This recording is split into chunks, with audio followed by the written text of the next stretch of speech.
ಬಿಡದಿ ಏನು ಬೃಹತ್ ಪಾದಯಾತ್ರೆ ಕೈಗೊಂಡಿದ್ದೀವಿ. ಬಿಡದಿ ಸಮಗ್ರ ನಗರ ಅಭಿವೃದ್ಧಿಗೆ ಸಂಬಂಧಪಟ್ಟಂತೆ ಏನು ರಾಜ್ಯ ಸರ್ಕಾರ ಭೂ ಸ್ವಾಧೀನ ಮಾಡಿಕೊಂಡಿದೆ, ರೈತರು ಹೋರಾಟ ಮಾಡ್ತಿದ್ದಾರೆ. ಅದಕ್ಕೆ ಬೇಕಾದಂತಹ ನಾವು ಬೆಂಬಲ ಮತ್ತು ಸಪೋರ್ಟನ್ನು ಕೊಡ್ತಿದ್ದೀವಿ.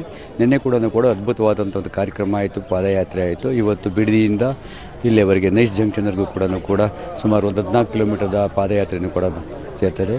ಬಿಡದಿ, ರಾಮನಗರ ಮತ್ತು ಆಮೇಲೆ ಹಾರೋಹಳ್ಳಿ, ಚನ್ನಪಟ್ಟಣ ಮತ್ತು ಮಂಡ್ಯದಿಂದ ಸಾಕಷ್ಟು ಜನ ಇಲ್ಲಿ ಬರ್ತಾರೆ. ಬಹುಶಃ ಈ ಬೃಹತ್ ಪಾದಯಾತ್ರೆಯಲ್ಲಿ ಕೂಡ ದೊಡ್ಡವರು ಉದ್ಘಾಟನೆ ಮಾಡ್ತಿದ್ದಾರೆ ಇವತ್ತು 11 ಗಂಟೆಗೆ.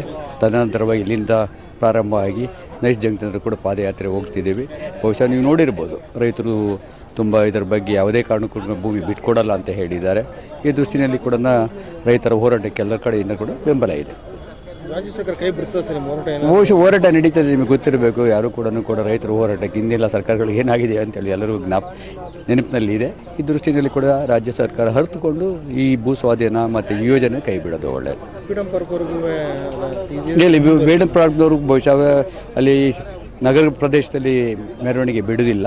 ಅದಕ್ಕೋಸ್ಕರವಾಗಿ ಬಹುಶಃ ನಾವು ನೈಸ್ ರೋಡ್ನಲ್ಲಿ ಮಾಡಿ ನೆಕ್ಸ್ಟ್ ಡೇ ಅಲ್ಲಿಂದ ಸಿರಿ ಕನ್ವೆನ್ಷನಿಂದ ಮತ್ತು ಇಲ್ಲಿ JK ಗ್ರಾಂಡ್ನವ್ರಿಗೆ ಹೋಗಿಬಿಟ್ಟು ಅಲ್ಲಿ ನಾವು ಅಂತ್ಯ ಮಾಡ್ತೇವೆ. ಇನ್ನು 18ನೇ ತಾರೀಕಿಗೆ ಮತ್ತು BJP ಮತ್ತು JDS ಸೇರಿಕೊಂಡಂತೆ ಕೂಡ ಬೃಹತ್ ಪ್ರತಿಭಟನೆ ನಾವು ಫ್ರೀಡಮ್ ಪಾರ್ಕ್ನಲ್ಲಿ ಮಾಡ್ತೇವೆ. ಸ್ವಯಂ ಪ್ರೇರಿತವಾಗಿ ರೈತರೇ ಬಂದು ಈ ಪ್ರತಿಭಟನೆ ಪಾಲ್ಗೊಳ್ತಿದ್ರೆ ಪಾದಯಾತ್ರೆ ಸರ್.